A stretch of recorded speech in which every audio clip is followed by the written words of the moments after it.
One Piece, 10 things about the series manga readers know that anime-only fans don't. The One Piece anime is great, but the manga gives us a little more insight about Luffy his fellow pirates. The One Piece manga and its anime adaptation each have their own pros and cons. The anime is colorful, expanded upon, and more engaging than the manga. But on the opposite side of the spectrum, it's infested with fillers, suffers from occasional animation downgrade, and the pacing is awfully slow. On the other hand, while the manga is Oda's most authentic work, it is an inferior medium inferior in the context of viewer experience and engagement.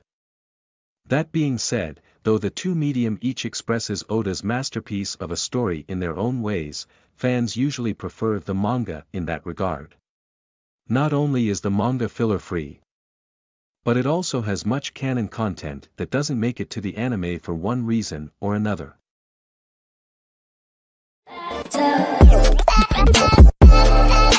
10. Reunion of Lola Chiffon.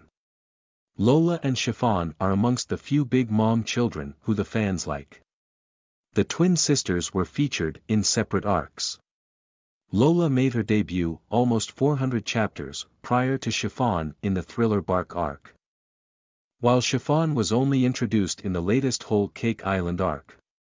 In the mini-cover series, Gang, Beej's Oh My Family, the two sisters make their tearful reunion.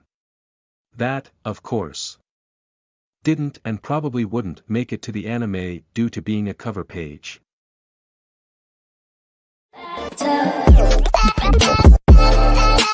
9. Blood and Gore. Blood and gore are the banes of all television.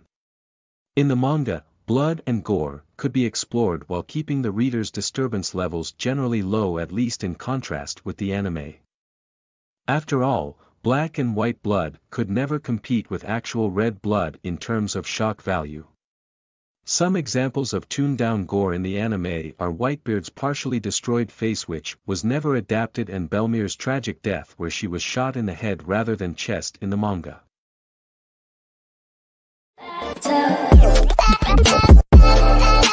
8. Old Man Zeph's Leg.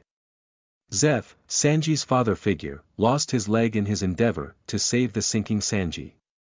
That's how the anime explains Zeph's missing leg. Though it is viable, it's completely off from the One Piece canon. The reality of the incident was much darker than what the anime showcased. Zeph severed and ate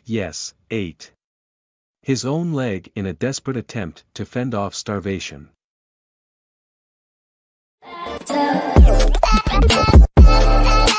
7. Sanji's True Strength.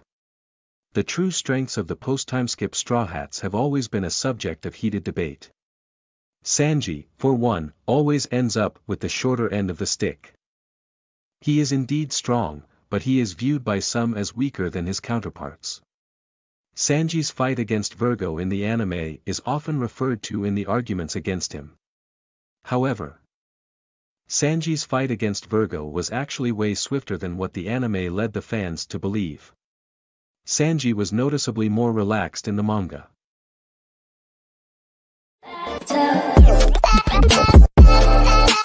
6. The follow-up of the CP9.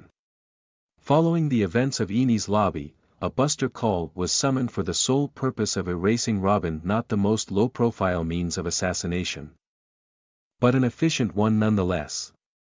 Naturally, whenever a Buster Call is made, destruction is bound to ensue. Lucci and his bad guys were left in the rubbles of Enies Lobby. Their fate was unknown for the most part. CP9's independent report, cover story, however, covers all that and beyond in detail.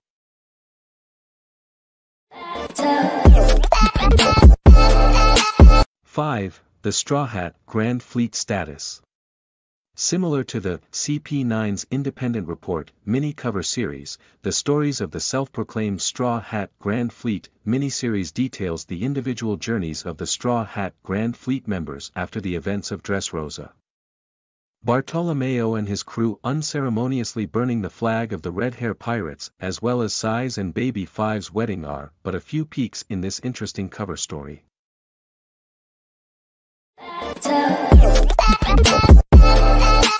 4. Zoro's true strength. Sanji wasn't the only victim in One Piece to get his true strength downplayed. Zoro, his arch-rival, suffered from the same harsh treatment. With that in mind, Zoro wasn't necessarily portrayed as weak, it's just that the anime left out some details that could have added a bit more to his strength depth. In the manga, Zoro taunts Pika and tells him they are in different leagues in terms of power. In addition to that, he injures himself intentionally in his bout against Buggy's lackey while still managing to win to prove his combat superiority. Both instances were omitted in the anime.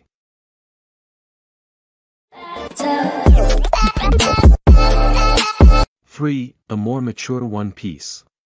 It's no news that One Piece is PG for the most part, it's a shonen series, after all.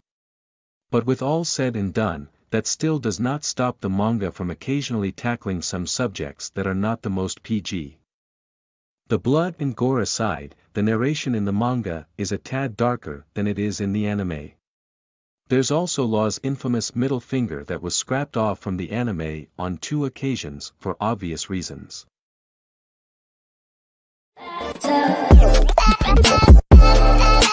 2. Bon Clay is alive. Bon Clay is easily one of the most iconic side characters of One Piece. The mad lad sacrificed himself for the sake of friendship not once, but twice. The first instance was in Alabasta. And the second was in Impel Down. After his sacrifice in Impel Down, all news about Bon Clay died out, at least in the anime.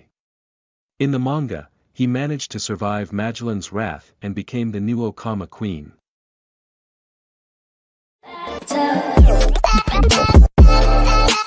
1. Luffy's true strength.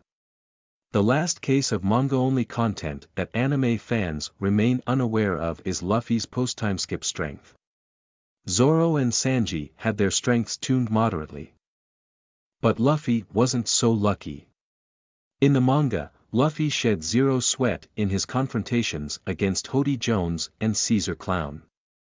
Even his fight against Doflamingo was adapted to be more suspenseful than it actually was. Their final clash, in particular, was a one-sided victory in Luffy's favor.